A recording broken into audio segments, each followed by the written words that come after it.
Right so आपका query था कि बेल्ट कैसे बनाएं। जैसे हमने यहाँ पे एक बेल्ट बनाया हुआ है फॉर द वर्क, और आज हम लोग क्या करेंगे, इसका शेडिंग शुरू करेंगे, texturing and Yes, shading sir. सीखेंगे, how to do those things, है ना। सो अब मैं बात करता हूँ बेल्ट बनाने की। फर्स्ट ऑफ ऑल कि बेल्ट जो है, देखो होता क्या है कि बेल्ट एक बहुत ही वेवी और इलास्टिक टाइप का प्रोडक्ट होता है। तो Yes. इसके लिए आपको क्या चाहिए होगा, ऐसे ही कोई जो टूल्स होंगे जो कि इस तरीके के वेव्स क्रिएट कर सकते हैं, उन्हीं को हम यूज कर सकते हैं। Okay, Yes, sir. तो आपका ये जो वेव्स हैं दो तरीके से क्रिएट होते हैं। एक होता है मैनुअल तरीका, जिसमें आप क्या करते हैं, एक शेप लेते हैं, उसको बेल्ट की विड्थ जैसा लेके आते हैं, ठीक है, और टॉप में चले जाइए और मान लीजिए कि आपको एक आर्च शेप का बेल्ट बनाना है। ठीक, तो अभी क्या है, मैंने यहाँ पे ऐसे 3 बार खींच दिया। अब सिंपली आप क्या करोगे, बीच को उठा दो, Yes, sir. यहाँ से भी उठाइए एंड यहाँ से भी उठाइए। ठीक है, अब Yes, आपके sir. पास आर्च आ गया। इसको और थोड़ा कर्व करना है तो इसको और उठा दीजिए, इसको यहाँ से Yes, sir. सेलेक्ट कीजिए, इधर उठा दीजिए। इन दोनों को जितना करीब लेते आएंगे, आपका जो कर्व है या कर्वेचर है वो उतना स्मूथ होता जाएगा। Yes, sir. बिकॉज ये मैथ्स है ना, डायरेक्ट मैथ्स में जो हम लोग यूज करते हैं उस टाइप से कोशिश करें शेप के बीच के गैप जो है वो बराबर होने चाहिए। एक तरीका ये है, इसको 3 दबाएंगे, जब स्मूथ करेंगे तो आप देखो यहाँ पे बकायदा बेल्ट एक उस पे आ जाएगा Yes, sir. बराबर से, बिल्कुल फिक्स। अब क्या है, बेल्ट पे विड्थ नज़र नहीं आ रही क्योंकि जैसे ही मैंने पतला किया तो बहुत ही पतला हो गया, विड्थ बहुत पतली हो गई। अगर ये काम कर रहा है, आपको ये ऐसा ही चाहिए तो इट्स फाइन। अगर मान लीजिए आपको चेंज करना है तो फिर क्या करेंगे, एज में साइड साइड्स में ज्योमेट्री को होल्ड करने के लिए लगा देंगे एज। जैसे ही फिक्स करेंगे, अब देखो आप, तो मैं इसको है ना यहाँ से वायर फ्रेम ऑफ कर देता हूँ, सॉरी, वायर फ्रेम ऑफ कर देता हूँ। अब आपको ये विड्थ नज़र आने लगेगी, Yes, sir. है ना। तो अगर आप वैसा चाहते हैं तो हो जाएगा। रेक्टेंगुलर आपको बेल्ट चाहिए है तो यहाँ पे भी एक एज लगा देंगे और ये हो गया रेक्टेंगल। एक तरीका ये है। अब आपको मान लीजिए इसमें वेव्स देनी है तो मैनुअली वेव्स सेलेक्ट करके देंगे तो वेव्स आ जाएगी। और मान लीजिए आपको ये देखना है कि भाई इसमें ज़्यादा सेगमेंट है, मान लो ढेर सारे सेगमेंट है ना, और आपने स्मूथ मार दिया, लेट्स जस्ट से कि यहाँ पे स्मूथ ऑप्शन है, मैंने स्मूथ लगा दिया और इसको मैं करीब 2 डिवीजन में सेट कर दिया, तो यहाँ पे बहुत सारे सब डिवीजन आ गए। अब मान लो आपको चाहिए कि यहाँ पे वो स्मूथ कर्व जाए, बेल्ट का जो स्मूथ कर्व है वो यहाँ से जाए। तो अब क्या है, आप क्या करोगे, इसको नीचे करोगे ऐसे सेलेक्ट करके, है ना, 3 दबा के Yes, या sir. जैसे भी आपको लग रहा है आप उसको वैसे सेलेक्ट करोगे। लेकिन इसमें क्या होगा कि गलत नहीं है, अगर आप कंट्रोल कर सकते हो इतने पॉइंट्स को तो वेल एंड गुड है। मान लीजिए नहीं कर पा रहे हैं तो एक अच्छा टूल है बी, शॉर्टकट है सॉफ्ट सिलेक्शन का, बी दबाइए, Yes, sir. Soft selection mode on हो जाएगा। अब क्या करोगे आप, बी दबाओगे और क्लिक और ड्रैग करोगे तो आपको एक साथ बड़ी ज्योमेट्री मिलेगी सेलेक्ट करने के लिए। तो आप क्या करेंगे, एक हिस्से को भी सेलेक्ट करेंगे आप तो वो पूरी ज्योमेट्री को आप स्मूथली यूज कर सकते हो। तो वो क्या होगा, एक दूसरे के रिस्पेक्टिव में एडजस्ट होंगे, Yes, sir. है ना। तो आपको एक ज़्यादा वेव मोशन वाला बेल्ट मिलेगा जो कि आप मैनुअली बना सकते हैं। एक मैनुअल तरीका है, बहुत ही सिंपल। अब एक Yes, sir. तरीका होता है प्रोसीजरल। प्रोसीजरल तरीका, नर्व सरफेस से आप क्या करेंगे, यहाँ पे ये टूल होता है ईपी कर्व टूल, क्रिएट में जाके आपको यहाँ पे भी कर्व ऑप्शन मिलेगा। Sorry, give me just probably modelling section पे आपको ये टूल मिल जाता है। आपको यहाँ से भी ईपी कर्व मिलेगा और क्रिएट से भी मिलता है कर्व टूल्स के अंदर ईपी कर्व टूल, है ना। तो क्रिएट के अंदर कर्व टूल के अंदर ईपी कर्व टूल चलाइए या बेजियर कर्व टूल चलाइए, आपके ऊपर है। दोनों ही अलग अलग होते हैं। ईपी कर्व जो है वो आपको क्या करेगा, कंट्रोल नहीं देगा, बेजियर टूल्स नहीं देगा, लेकिन 3 के बाद में वो कर्व बनाना शुरू कर देगा। तो लेट्स जस्ट से मैं अगर यहाँ एक क्लिक करता हूँ, फिर एक यहाँ करता हूँ, तो ये देखो ये बना दिया उसने, एक इधर एक इधर, तो ये वेव मोशन बना दिया उसने। और हम डायरेक्ट वेव मोशंस पे जा रहे हैं। तो आपको वो एनालॉग बनाने की ज़रूरत नहीं पड़ेगी या वेव बनाने की ज़रूरत नहीं पड़ेगी, पहली चीज़, है ना। तो ईपी कर्व से आप ये बना लोगे।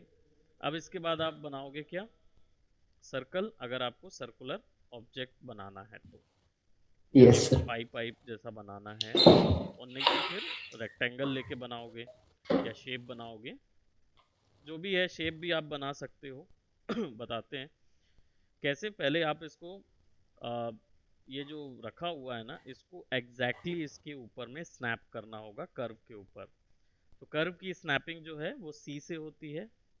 जस्ट उसके ऊपर रखिए, सी दबाइए और ड्रैग करके देखिए, अगर वो अपने आप उसके पैराबोला में या उसके पाथ के ऊपर में ट्रांसलेट होता है, मूव होता है, that means it is there.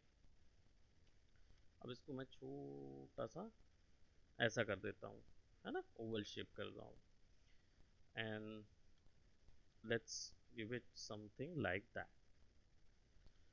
अब क्या करेंगे, बस आपको इसको सेलेक्ट करना है और आपके डिज़ाइन को सेलेक्ट करना है, और आपको सरफेस में जाना होगा। सरफेस में जाके एक्सट्रूड कर देना है, बस। ये एक्सट्रूड है, क्लिक कर दीजिए, Yes, sir. है ना। उसका डायरेक्शन भले ही चेंज हुआ है, लेकिन उसका वो सिमिलर है। तो आप क्या कर सकते हो, उसको फिक्स कर दो। ये एक्चुअली में इसलिए इस डायरेक्शन पे गया क्योंकि हमारा ये जो हमारा ओवल है ना, ये ओवल जो है वो 90 डिग्री नहीं था, अभी 90 डिग्री कर दिया उसको मैंने। इट्स काइंड ऑफ उल्टा, ये कुछ ऐसे में जाएगा एग्जैक्टली पैराबोला में। तो आप कर सकते हो। दूसरा, इसको 3 दबाऊंगा मैं, तो अभी देखो मेरे पास ब्लैक कलर का कुछ आ रहा है ना।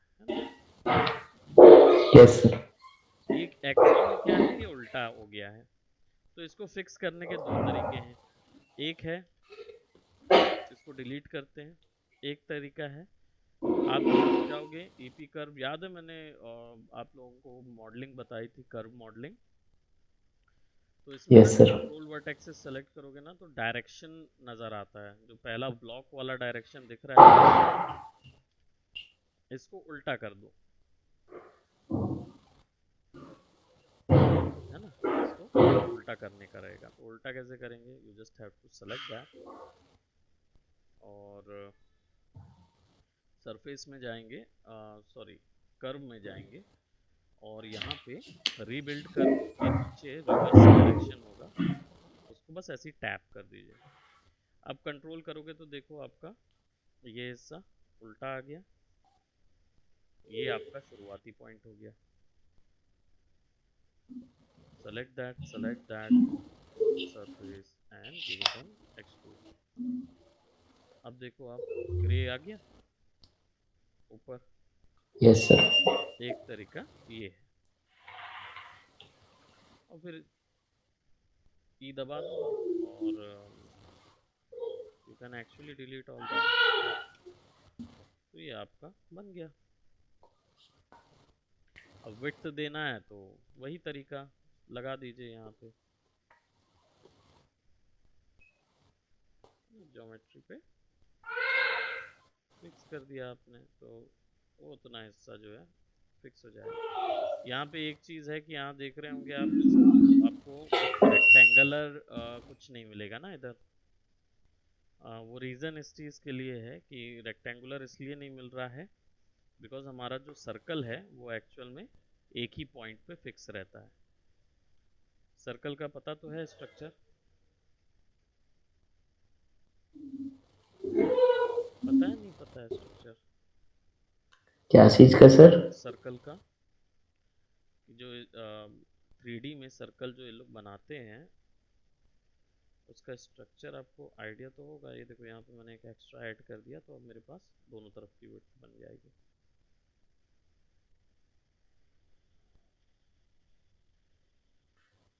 मैंने बताया था ना जब हम लोग स्केचिंग वगैरह करते थे ना तो सर्कल एक क्यूब होता है, इस तरीके से यस सर्कल ड्रॉ करके। Yes sir. सी विड्थ आ गई। तो हमने जो यहाँ पे फॉलो करने के लिए उसको दिया था वो क्या दिया था, एक सर्कल बनाया था ना, curve, circle curve, circular curve बनाया यस था। सर। तो वो हमने यहाँ पे दिया हुआ था। तो उसमें क्या होता है सर्कुलर कर्व में जो पॉइंट्स होते हैं ना वो 4 पॉइंट्स में बनता है वो, है ना। तो एक आपस में जुड़ा हुआ पॉइंट रहता है। देखो ये वाले को दिखाता हूँ। सर्कुलर को राइट क्लिक करके कंट्रोल वर्टेक्सेस करोगे ना तो यहाँ पे देखो 1 2 3 4, ये मेन 4 पॉइंट हैं। सॉरी, बीच के डिवीजन जो है ना वो ऐसे ही हैं, ऐसे ही हैं इन द सेंस वो कम भी कर दूंगा तो कोई प्रॉब्लम नहीं है क्योंकि ये होल्ड करा रखेगा अपने स्ट्रक्चर को अगर ये 4 यस पॉइंट सर। इसमें है। तो जब आप इसको ईपी कर्व से कन्वर्ट करके बनाते हो ना, सरफेस में जाके एक्सट्रूड करते हो, तो क्या होता है वो इन डिविजन्स को फॉलो करता है। तो अगर ये जो मेन स्ट्रक्चर डिवीजन जो हैं, जो ये 1 2 3 4, तो ये 3 हिस्से तो बना देता है लेकिन क्यूब बनाने के लिए उसको यहाँ पे भी एक और हिस्सा चाहिए रहेगा, तब वो जाके क्यूब बनेगा।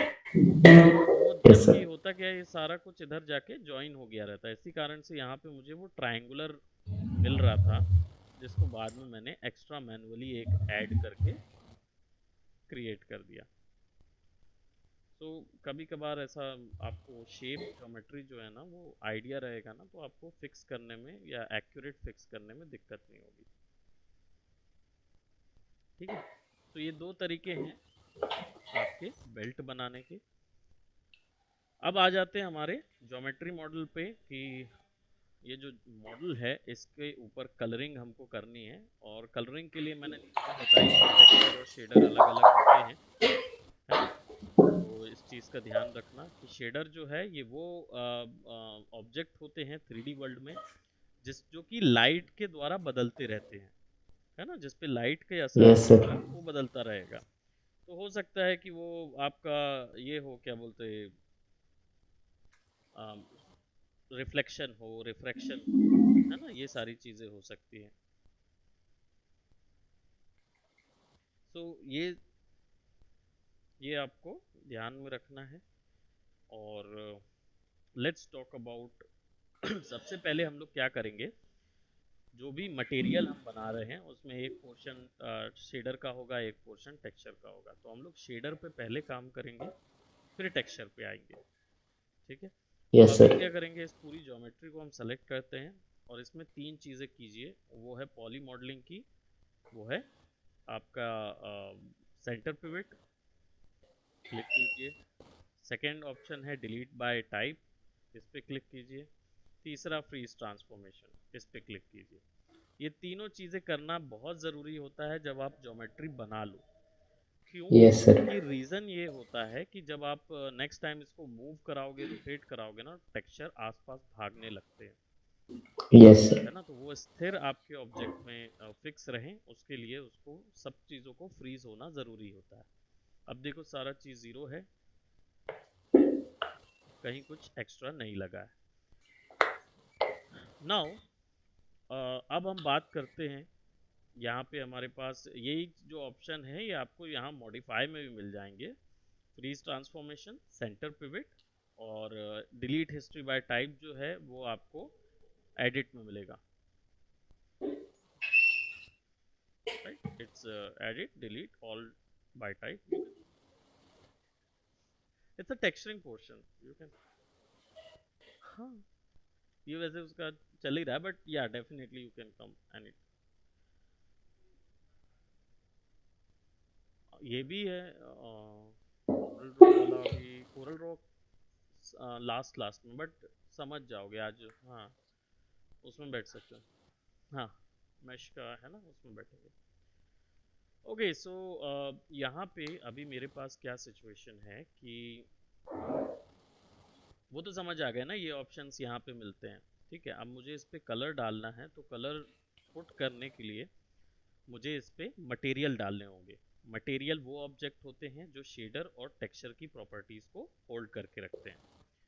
Now let's talk about. Sir पहले टेक्सटिंग करेंगे बोले कि शेडिंग? पहले शेडिंग करेंगे।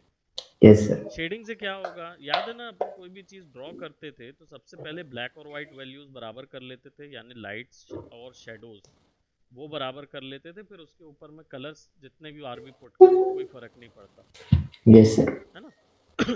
सॉरी, इसलिए हम लोग यहाँ पे भी ना वही कलाकारी करेंगे। ठीक है, अब क्या है हमारे पास, सारा ऑब्जेक्ट है, सारी ज्योमेट्री है। मैं इसको कुछ ज्योमेट्री आई थिंक मुझे 1 रखनी होगी, और कुछ ज्योमेट्री जो है वो 3 के हिसाब से मुझे उसको स्मूथ करना होगा। So it could be this one, तो ये सारे स्मूथ ही रहेंगे, बाकी सब तो स्मूथ ही रहेगा। ठीक है, जहाँ मुझे लगेगा कि I should put something like that तो कर लेंगे। ओके, सो कलर पुट करने के लिए मटेरियल डालना होगा। मटेरियल आएगा, विंडोज में जाएंगे, रेंडरिंग में जाएंगे, हाइपर शेड में आएगा मटेरियल। यहाँ से भी आ सकता है। इसका शॉर्टकट जो है वो यहाँ पे है, आपका जो ऑप्शन बार होता है उसके अंदर पे आपको यहाँ पे एक हाइपर शेड का ऑप्शन मिलेगा, यहाँ से भी जा सकते हो आप। When you click over it you will get a hyper shade dialogue box. अब हाइपर सर शेड एक बार फिर से बताओ, हाइपर शेडो? देखो, विंडोज में जाओगे और यस रेंडरिंग, सर। इनको ना समझने का तरीका ऐसे याद रखने के लिए ऐसे याद रखिए, क्योंकि टेक्सचरिंग जो है वो रेंडरिंग के अंदर आती है ना। Yes sir. तो आपको रेंडरिंग पे जाओगे तो रेंडरिंग से रिलेटेड सारे ऑप्शन मिल जाएंगे। तो रेंडरिंग में हाइपर शेड के अंदर यस सर। हमको टेक्सचर मिलेगा। ठीक है, एक ये मिलेगा। और मान लो आपको वहां नहीं जाना है, क्विक चाहिए है, तो आप सीधा यहाँ पे चले जाएंगे। ऑप्शन बार यस में सर। देखो, हाइपर शेड का एक सर्कल और एक छोटा डॉट सर्कल वहां बना हुआ है, that yes is your sir. Icon. Click कीजिए, आपको हाइपर शेड ओपन होगा। अब हाइपर शेड बहुत टिपिकल नज़र आता है, बट ज़रूरी नहीं है, इसका इतना प्रॉब्लम नहीं है। ठीक है, क्यों? क्योंकि समझने का तरीका बहुत आसान है। पैनलिंग कर लेते हैं, याद है ना, हम लोग हर चीज़ की पैनलिंग कर लेते थे। सो हाइपर शेड में ऊपर में मिलता है मेन्यू बार, जो कि आपको ये जितनी भी चीज़ें हैं वो सारा चीज़ों का जो ऑप्शंस हैं वो यहाँ पे मिल जाएंगे। तो अगर जो चीज़ यहाँ पे नहीं मिल रही है वो चीज़ यहाँ पे तो मिल ही जाएगी, क्योंकि सॉफ्टवेयर जो कुछ ऑफर करता है वो सारा कुछ मेन्यू बार में होता ही है। ठीक है, अदर देन दैट आप देखो यहाँ पे आपको कुछ छोटे छोटे ऑप्शंस मिलते हैं। मैं आपको ये चीज़ बता दूं कि कुछ ऐसी कंडीशंस होती है जहाँ पे इनकी ज़रूरत पड़ती है, अदरवाइज हर एक चीज़ की तुरंत तुरंत ज़रूरत नहीं पड़ेगी। ठीक है, तो रिस्पेक्ट, यस सर। ये छोटे छोटे ऑप्शंस जो हैं इनकी ज़रूरत रेयर पे आपको पड़ती है, यानी कि बोलना चाहिए कि आप 50% जो काम है उसमें आपको ज़रूरत नहीं पड़ेगी। बट कुछ ऐसी कंडीशंस जो स्पेसिफिक कंडीशंस हैं जिसमें आपको ज़रूरत पड़ सकती है। अब कौन कौन सी कंडीशन होती है, जैसे आपको सर्च करना हो, सॉर्टिंग करना हो, जितने टेक्सचर आप लगा रहे हैं, है ना, जितने भी शेडर आपने लिए, मटेरियल जितने ज़्यादा लोगे आप, तो उतने सारे मटेरियल्स को हैंडल करने के लिए ये सारे कुछ बनाए गए हैं, है ना। इनको बड़ा कर सकते हो, छोटा कर सकते हो यहाँ से आप, कि आपको शेड्स जो हैं वो बराबर नज़र आए। A to Z सॉर्टिंग करना हो, है ना, और ग्राफ के लिए, या फिर आपका ये सॉर्ट बाय टाइम, टाइमिंग कौन सा पहले कौन सा बाद में, है ना। और ये सॉर्टिंग है पूरा, रिवर्स ऑर्डर की लास्ट जो अल्फ़ाबेटिकल नेम है उसके अकॉर्डिंग एडजस्ट करना है, तो रिवर्स ऑर्डर यहाँ से आ जाएगा। ये इसके साइज़ हैं, और यहाँ पे आपको हाइपर शेड के वो कैसे आपको देखने हैं, नाम के हिसाब से देखने हैं या शेडर के हिसाब से देखने हैं, वो दोनों चीज़ मिल जाएगी। यहाँ पे ये ऑन रहेगा तो दैट मीन्स जो भी सेटिंग्स आप देख रहे हो वो सारी सेटिंग्स जो है ना वो, या जो जो भी सेटिंग्स आप इस पे करोगे वो तुरंत अपडेट होके यहाँ नज़र आएगी। बाय डिफ़ॉल्ट ऑन करके रखिए। Just a minute Suresh. Yes, sir.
Yes, sir.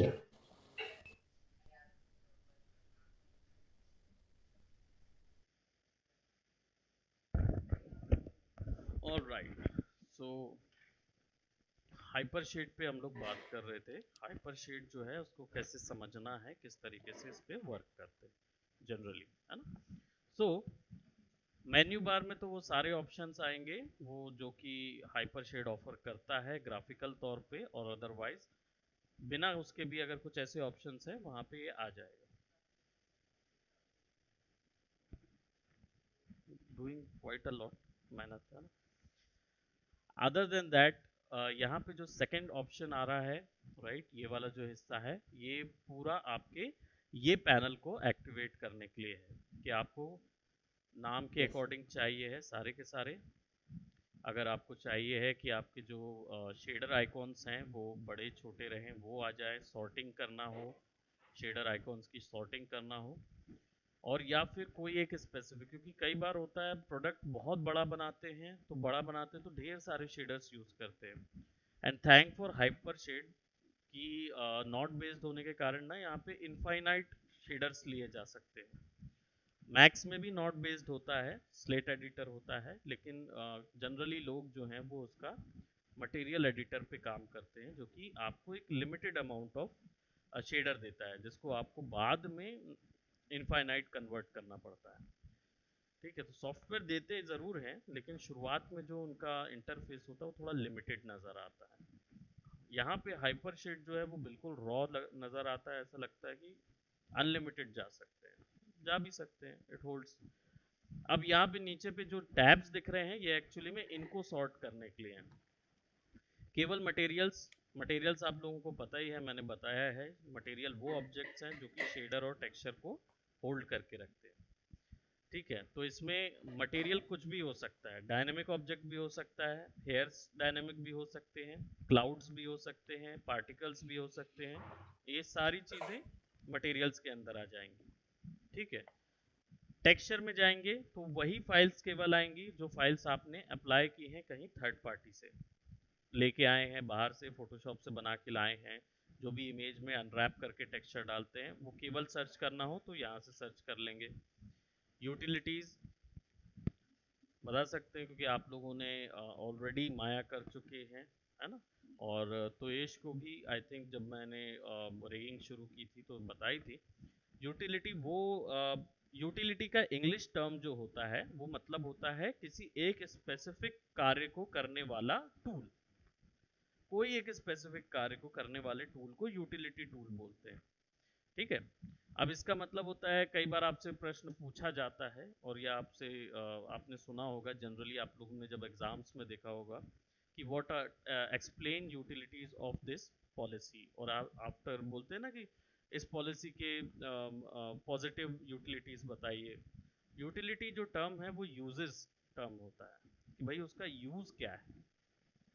तो यहाँ पे जितने भी ऑप्शन दिखेंगे वो केवल सिंगल सिंगल किसी एक पर्टिकुलर काम को करने वाले यूटिलिटीज नोड होंगे। यानी जैसे यहाँ पे बम 2D है, तो जो फाइल के साथ एक बाय डिफॉल्ट बम्प आता है तो वो बम 2D दिखता है।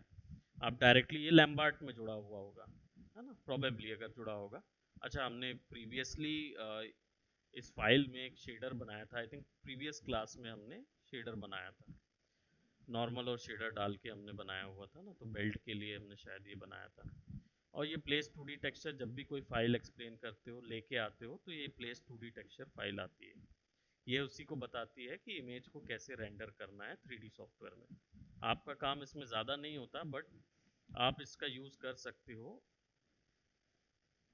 इन चीज़ों को चेंज करने के लिए, टाइलिंग करने के लिए। टेक्सचर की टाइल करनी है ना, टेक्सचर को क्या बोलते हो, कितने एरिया में कवर कर ले, कितना स्केल होना चाहिए टेक्सचर का, साइज कितना होना चाहिए, छोटा होना चाहिए या बड़ा होना चाहिए, वो सारी चीज़ें यहाँ से कर सकते हो।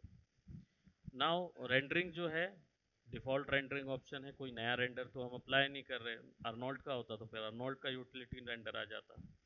अभी फ़िलहाल हमारे पास यहाँ पे जो यूज़ हो रहे हैं डिफ़ॉल्ट रेंडर लेयर के हिसाब से जो चीज़ ऑप्शन लग रहे हैं, those are there. Yes, I know because that is not on your term. Lights apply नहीं है, कैमराज अप्लाई हैं, ठीक है, दो चार इमेज प्लेन्स हमने अप्लाई किए हैं, पर्सपेक्टिव वगैरह है तो उसकी शेडिंग। हाइपर शेड केवल केवल टेक्सचर्स के लिए नहीं होता है ना, ये एक कंप्लीट आउटपुट के लिए आप यूज कर रहे हो। आपका जो प्रोडक्ट निकलेगा बाहर वो यहाँ से डिसाइड होगा। तो इसमें सब ऑप्शन मिलेगा आपको। नॉर्मल शेडर्स जितने डले हुए हैं वो यहाँ पे रहेंगे।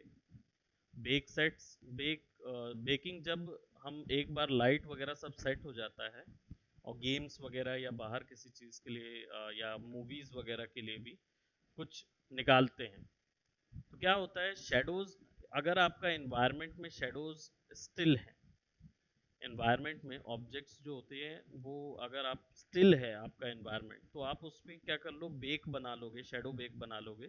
तो इसमें क्या हो जाएगा कि आपको एक्स्ट्रा लाइट कैलकुलेशन नहीं करनी पड़ेगी। ठीक है, ये तब काम आता है जब मूवीज 3D मूवीज बनाते हैं तब। तो उसमें क्या होता है, 3D मूवीज की रेंडरिंग काफ़ी हैवी होती है, पूरे सीन की डायनेमिक रेंडरिंग करना बहुत मुश्किल होता है। अभी recently I was also working on one of my show reels, तो उसमें मैंने एक ऑब्जेक्ट क्रिएट किया है जो आप लोगों को मैं शायद दिखा चुका हूँ, रोबोट एंड एशियन वाला, गर्ल वाला। उसका फाइनल आउटपुट आ गया है ना, तो उसका टर्न टेबल अभी चल रहा है, तो वो सिस्टम मेरा कल रात से चालू है। ठीक है, 30 फ्रेम्स ओनली, 30 फ्रेम ही बस निकल रही हैं, बट क्वाइट नाइस। आप लोग हम्म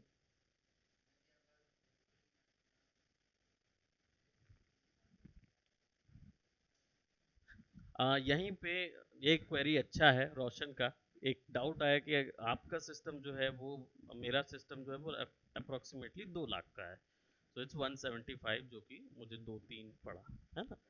तो और आपका लैपटॉप जो है वो सर्टेनली उसमें उतनी ज़्यादा कैपेबिलिटी नहीं है कि इतना रेंडरिंग निकाल सके ऐसे। कॉन्फ़िगरेशन क्या है सर आपके सिस्टम का? मेरे सिस्टम का कॉन्फ़िगरेशन है अरोरा 7, आप सर्च कर सकते हो, एलियन वेयर का कंपनी वाला है ना, मेरा असेंबल्ड नहीं है। अभी तो अरोरा 13 आ गया है, अरोरा 7।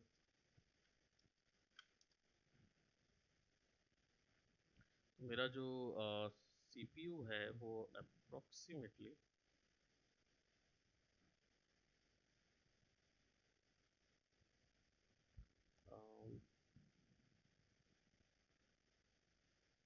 16 GB रैम है, और ये वाला यही है पूरा का पूरा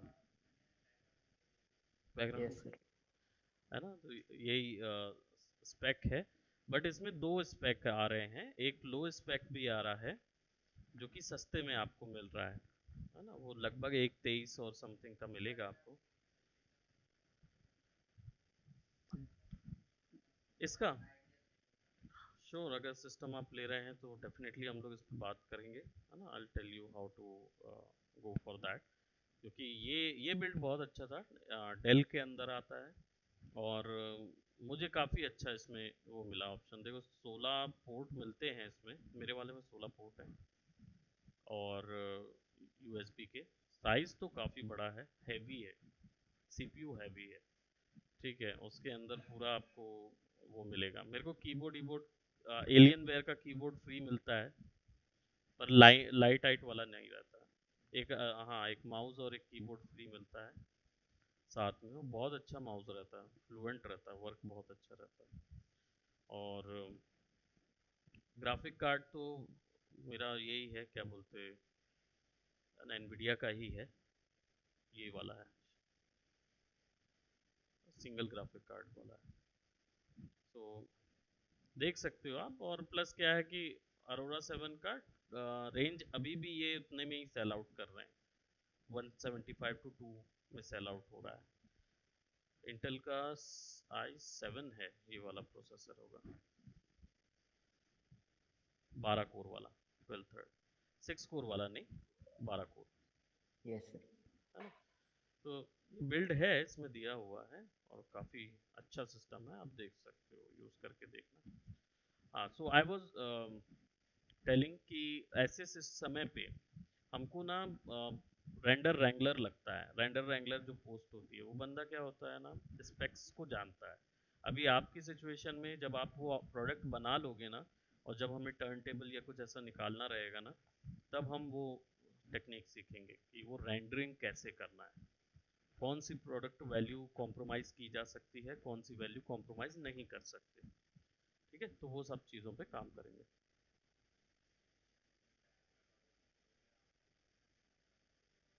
थोड़ा सा टाइम लेगा वो, मालूम। आज को अरे वो चालू करके छोड़ दो, थोड़ी देर बाद वो खुद चालू होता है। क्या करो, जितना भी एक्सटेंशन में सब कुछ, जितना वायर लगा है ना, सब पहले अलग कर दो, निकाल दो सबको, सीधा सीधा लगा के फिर से लगा दो, एंड देन स्टार्ट करो, इट विल वर्क। वायर्स अभी जम्बल्ड अप होंगे ना अभी, तो उनको पूरा ही निकाल दो पूरे। अभी नए से सेट कर दिए पूरा, हो जाएगा। I just come, it will be done. Currently we are, इसके दो रेंडर निकल रहे हैं, ब्लैक। ये टेक्सचर है फोटोशॉप से, शेडर भी है, दोनों का मिक्सचर। ये जो दिख रहा है ना आपको, ये पूरा टेक्सचर है फोटोशॉप यस का, सर। ठीक है। क्योंकि हमने जो, हमारे पास जो रेफरेंस इमेज थी ना, हमने उसी में से टेक्सचर, कलर टेक्सचर्स उठा लिए, डिज़ाइंस हमने ड्रॉ कर दिए ले जाके, जितने भी थे। यहाँ पे देखो प्रो लिखा हुआ है, ये सारा फोटोशॉप के फॉन्ट्स हैं, सारा कुछ कर लिया। उसके बाद शेडर में ले जाके प्लास्टिक का शेडर मार दिया, तो शाइन्स और रिफ्लेक्शन सारे शेडर के बन रहे हैं, टेक्सचर्स हमारे फोटोशॉप के। और बाल जो हैं वो Maya dynamics, hair dynamics Maya. Wait till you will see the turn table, दिन तक ही हो जाएगा। हाँ, फाइल कल मिल पाएगी, क्योंकि मेरे पास एक ऑलरेडी था। ये ब्लैक वाले वर्जन का आ गया है। ये तो मैंने थोड़ा सा आप लोग को इलस्ट्रेट करने के लिए इसको इस तरीके का निकाला हुआ है। ये पूरा अनरैप है ना, सब चीज़ को अनरैप करके, और ये सारा कुछ देख रहे हो ना, बॉटल, ये सब फोटोशॉप है।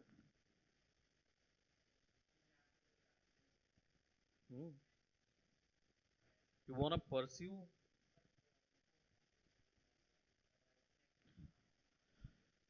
डेफिनेटली आप जा सकते हो, कोई प्रॉब्लम नहीं है।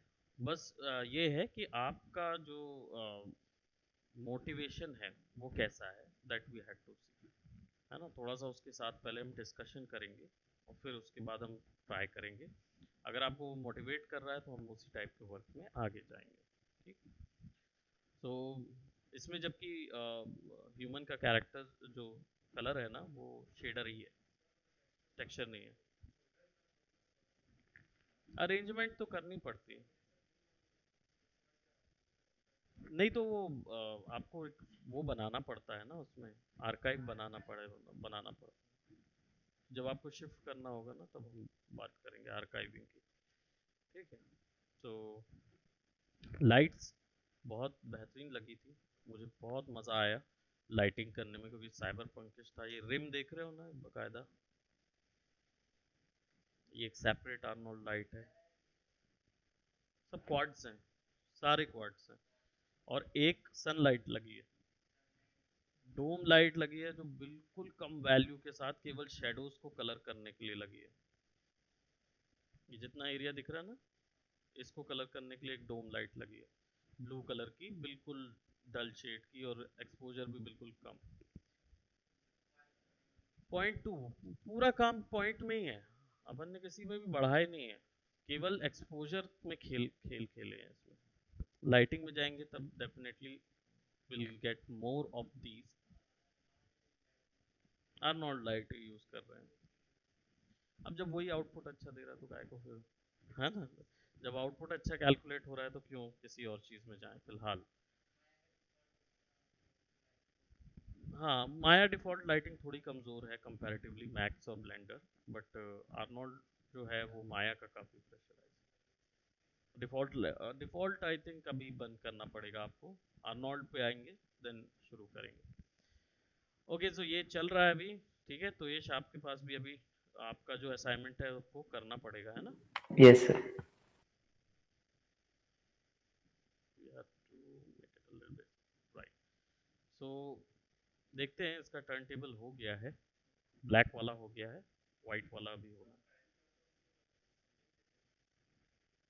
यहाँ से जाने के बाद सीधी सी बात है, मुझे टाइम कम मिलता है बनाने का इन सब चीज़ों को, लेकिन या क्वाइट नाइस, मैं यहाँ से जाने के बाद 11 बजे के बाद से 12 बजे के बाद बैठता हूँ, तो मेरे पास 2 घंटे रहते हैं।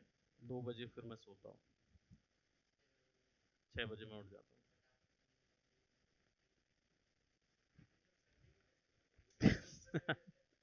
हाँ, संडेज को मैं चर्च जाता हूँ।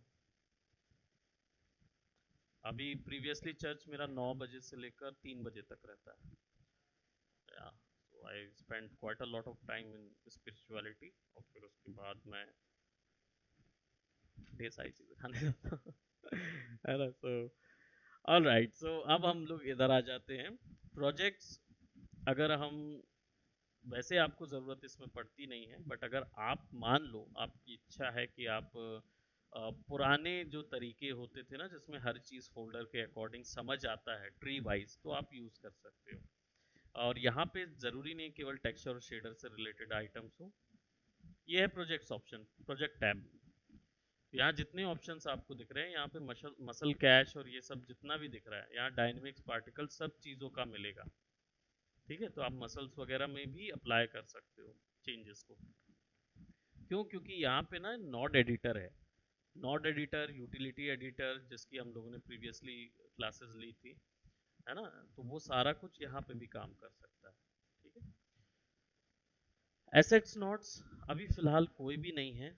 और हाँ, बेसिकली कोई बाहर से अगर आप एसेट लेके आते हो, बाहर से थर्ड पार्टी प्लगइन से कोई नोड्स लेके आते हो जो कि अप्लाई करना है, तो you can open that over here.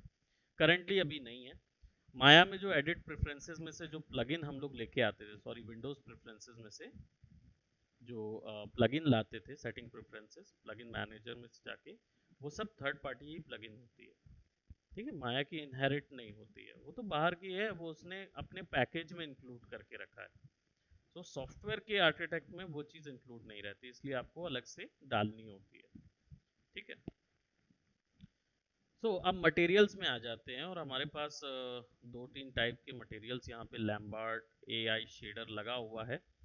जब भी आप इस पर क्लिक करते हो तो राइट साइड में इसका प्रीव्यू विंडो ओपन होता है। ठीक है, इसमें 2 टाइप के ऑप्शन मिलेंगे। जो भी रेंडरर आपने नया ऑन किया हुआ है, प्लगइन से डाउन लोड किया हुआ है, वो यहाँ दिखाएगा।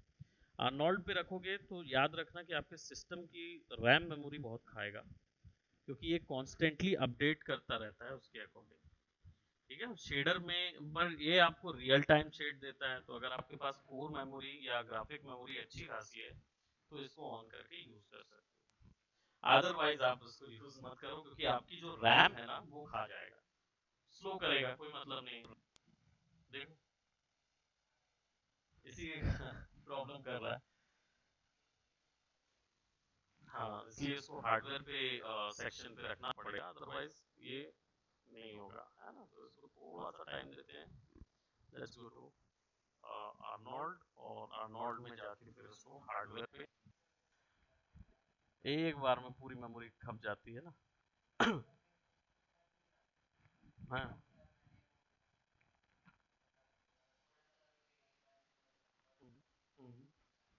एडिशन दिया रहता है ना, तो उसकी जरूरत नहीं है। आप आप हार्डवेयर में हार्डवेयर में रखेंगे तो रखेंगे तो डेफिनेटली आपको डेफिनेटली उतना आपको उतना अप्रोप्रिएट अप्रोप्रिएट मिलेगा, मिलेगा, बार बार बार बार रेंडर रेंडर मारना मारना पड़ेगा, पड़ेगा। तो यही यही डिफरेंस ये है ना। तो 8 कोर या 12 कोर के सिस्टम्स से आप शुरू करते हैं, तो आपके पास बहुत अच्छी, है ना। अब देखो हार्ड बॉल में वो थोड़ा कम नजर आता है। और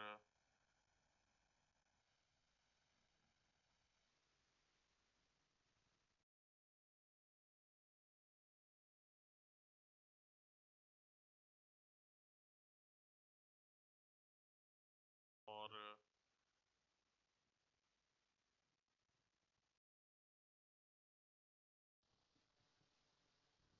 वो एक बार कर ही लेगा उसके बाद ही। हम्म।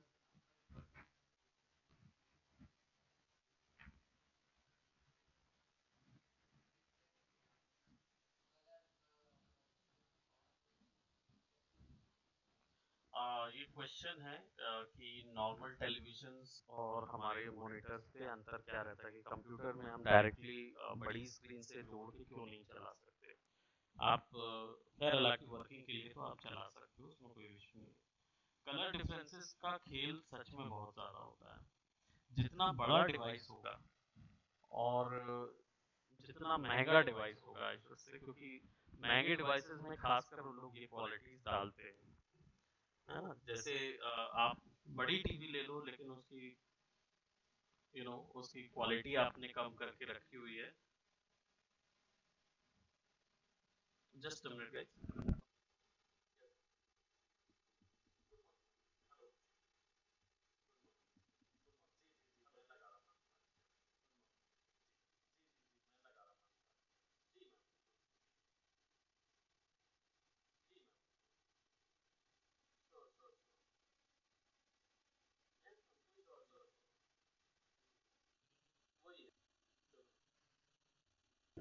ओके, तो हम लोग इसको हार्डवेयर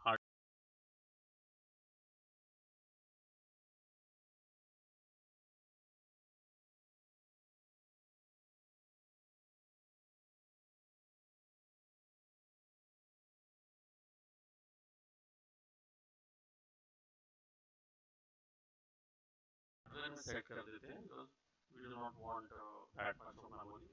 शेडर बॉल किस तरीके के आपको ऑब्जेक्ट में चाहिए है, ये आप देख सकते हो, तो आपको उससे समझ में आ जाएगा कि लिक्विड एक्चुअल में लिक्विड बन रहा है कि नहीं बन रहा है ना। या फिर आपका क्या बोलते हैं, हेयर्स के कलर जो है वो एक्चुअल में हेयर्स कलर्स आ रहे हैं कि नहीं आ रहे हैं। एक्चुअली हेयर्स का ये वाला आएगा ना, जो भी आप बनाओगे आगे, राइट, वो शेडर मटेरियल कैसा दिखेगा वो यहाँ सेट होगा। इसकी लाइटिंग जो है वो यहाँ से चेंज कर सकते हो। अब ये आर्नोल्ड में रन टाइम में चेंज होती है। हाँ, मेमोरी तो खा रहा है, लेकिन अभी इसमें नहीं दिखेगा, हार्डवेयर में हल्का हल्का चेंज हो रहा है, बट ये उतनी नहीं खा रहा है मेमोरी जितना, है ना। तो हम देख सकते हैं यहाँ पे कि ओवरऑल शुरुआती हमारा मटेरियल की बिल्डिंग फाउंडेशन कैसी डालनी है, वो चीज यहाँ से देख सकते हैं। नीचे पे एआई स्टैंडर्ड सरफेस हमको ऑप्शन मिलता है। एआई स्टैंडर्ड सरफेस में ये वही ऑप्शंस हैं जो कि एट्रीब्यूट में मिलते हैं शेडर के अंदर, तो उनके बारे में बाद में बात करेंगे। शेडर टेक्सचर में पहले ही बता चुका हूँ कौन कौन सी प्रॉपर्टीज हैं, तो उसको देख लेना, वीडियो देख लेना, और लिखे होंगे तो याद कर लेना। जिसको नहीं मिला होगा अपनी मेल आईडी अभी ऐड करा लेना, तो आफ्टर द डेमो मेरे को याद दिलाना तो ऐड। लेफ्ट साइड में हमको यहाँ पे नोट्स मिलते हैं, ठीक है, लेफ्ट साइड में हमको नोट्स मिलते हैं, और ये आपके रेंडरर के अकॉर्डिंग सेट किए जाते हैं। जो भी रेंडरर आपने लगाया है, प्लगइन लगी हुई है, वो रेंडरर दिखेगा उसी के। एक चीज समझ लो, रेंडरर क्या होता है, एक ऐसा सॉफ्टवेयर होता है जो कि इमेज प्रोसेस करता है। अगर उसके ही कंपैटिबल के आप शेडर या मटेरियल लगाओगे, उसी के कंपैटिबल के मटेरियल लगाओगे ना, तो वो कभी भी एरर या प्रॉब्लम नहीं दिखाएगा, आपको जो आउटपुट है वही आउटपुट दिखाएगा, ठीक है। लेकिन अगर आप बोलते हैं कि आर्नोल्ड जो है वो माया के डिफॉल्ट में से कुछ शेडर में काम करता है, कुछ मटेरियल वो ले लेता है, कुछ मटेरियल काम नहीं करते, जैसे बम्प वगैरह जो डिफॉल्ट का है ना, वो आर्नोल्ड नहीं उठाता, फिर आपको आर्नोल्ड का सरफेस शेडर मारना होगा तब वो उठाएगा। वाइजर के टेक्सचर जो होते हैं, वाइजर क्या होता है, कंटेंट ब्राउजर माया का, जिसमें बने बनाए पहले से कैरेक्टर बने हुए हैं, पहले से बने बनाए ट्रीज हैं, बने बनाए ये प्रीसेट विंडो है। देखे हो कभी? नहीं देखे हो? देखने की जरूरत नहीं है, काम करना नहीं है उसमें, बट फिर भी बता दूं कि आपको अगर देखना है तो जनरल्स में जाके कंटेंट ब्राउजर ऑप्शन रहता है, क्लिक करोगे तो ये बने बनाए बेस मॉडल, जैसे मैक्स में होता है ना, वैसे माया में कंटेंट ब्राउजर होता है।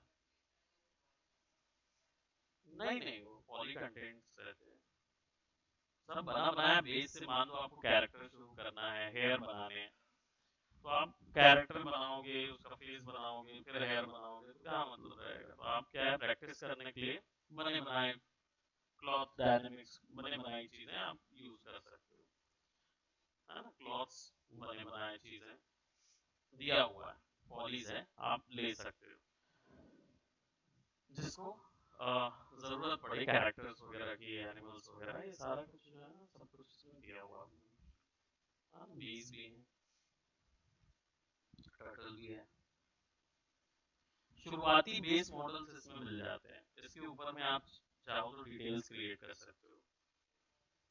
Crocodile fish, cat, cow,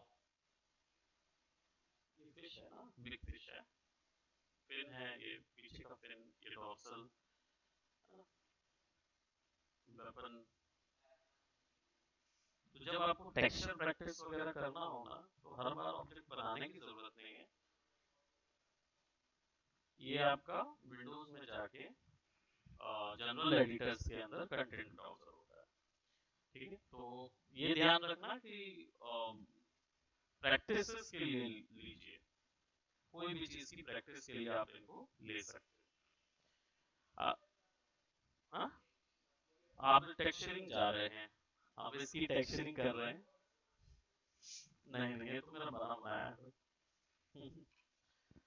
okay, सो अब हम लोग बात करते हैं, यहाँ पे हमारे पास हाइपर शेड है, और ये वही नोड्स हैं जो हाइपर शेड के प्रति रेंडर के हिसाब से जो जो चीजें उसमें की जा सकती है, उसके नोड्स यहाँ पे मिलेंगे। अगर आपको कुछ शेडर पता है, उनके